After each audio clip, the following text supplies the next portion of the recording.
In the beginning, God created the heavens and the earth. The earth was without form and void, and darkness was on the face of the deep. And the Spirit of God was hovering over the face of the waters. Then God said, "Let there be light." That stuff is flat. Hello all, welcome to the latest video where I'm just going to, go through this quickly because I had that quickest debunk ever video, and seeing the response from Slimy and the other globers, it seems they don't understand. So I'm trying to make it more in depth, a quick one, more in depth, just to make it understand it better, because it's just something that's very simple yet maybe too complicated for them. But in essence, all Slimy player was saying, the angle not changing anything, because the vertex is closest to the observer, and that first arrow's angle is widening, it's going to be more resolvable, and then it's even going to the further angle arrow, which be even wider angle. So he's saying because it's wider, you're going to be resolving things easier, which is totally wrong. Well, let's go through it so I can see if I can try and explain it a bit easier to why it's wrong. Slimy play. Let's go and visualize it as this way. I put it at 3 different distances. That black block is the limit that your field of view is.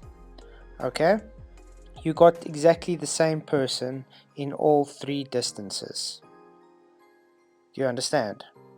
So the closest distance based on the angular size results in the largest angular size, as it takes up most of the field of view. That would be that closer guy. You see how big he is in relation to the angle of that block, because he's close to the camera. Yeah. The furthest distance based on the angular size results in the smallest angular size, as it takes up less of the field of view.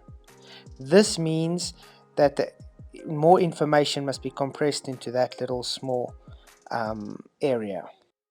And this is why we are saying you are wrong with your demonstration. Yes, you have a full view, it widens, but you have to understand, with that angle that widens, the objects in that field of view get smaller with distance, and thus the angle changes. That limitation is based on the objects, not the complete field of view. Okay, now this is just another example. This is the same guy in the block. What's the smallest part of the guy? Would it be maybe the hands and the feet, the toes and fingers, his nose, mouth, whatever. Now we look at what's next. What is the largest coinciding angle? What's the closest and largest angle to him? Would that be the floor he's standing on? Because you're not flying in the air, you're actually sitting on the ground. Standing on the ground. Okay. Where is the light going to be most affected? Slimy? Where do you think the light is going to be most... Yeah, I'm going to leave it there to you to see if you would actually get this right. But I'm going to give you a hint. It's at the bottom. Okay. So due to perspective, the ground that is always the closest part of a field of view will converge to the converging point with the greatest effect. This effect is called foreshortening. So it's like when you hold your hand in front of the camera, towards the camera, it looks like your hand is huge compared to you. It's foreshortening. The ground goes through exactly the same thing. The closer part of the ground will foreshort, and it will occult over the further part of the ground as the effect is rising to the convergence point. This effect will mean that the closest part of the object, in this case the ground, will have the larger angular size comparison to the furthest part of the ground. This causes the floor to appear to rise relative to the eye level, and as it gets further in the distance, as this happens, it gets to a limit point that compresses over itself. So occultation. So this would be the diffraction limit that we're talking about. This would be where the closest part of the ground with the largest angular size has breached the further part that is no longer resolvable. So in other words, the closest part of the ground is still resolvable, its airy disk, and the furthest part of the ground is no longer resolvable. Now, because it's coinciding with each other, it has occulted over itself. The closest part of it has occulted over the furthest part of it. Diffraction limit. So in essence, anything beyond that limited angle is now being compressed by the closer and larger angle.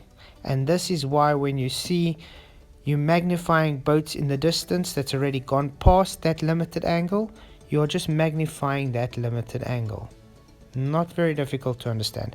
While I hope how I've tried to explain it makes more sense to you now, I do have a picture I'm going to show you where we did a live demonstration observation with Bev and Try Thinking, and the results are very, very interesting.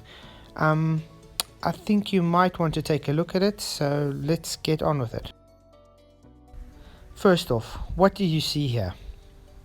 Okay, you see two people walking towards the horizon.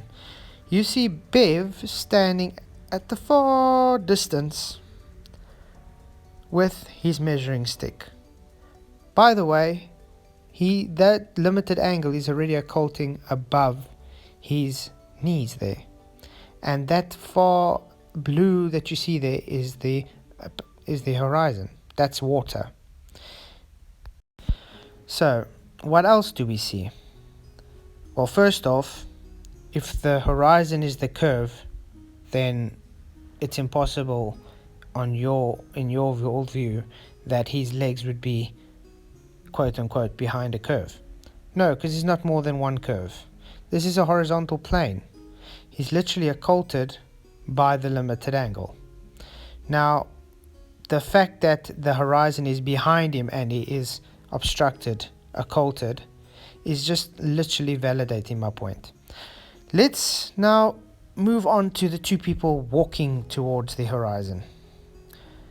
If you guys saying he's going behind a curve, why is it that he is higher than those people walking towards him? You do know that he started off at the same distance from them, and as he was going into the distance, he was compressing with the limited angle. When he reached that limited angle, he started going down while everything is converging up. So due to perspective, the floor is raising up relative to eye level and it's converging into that horizontal horizon. These people are not walking upwards, they are walking horizontal.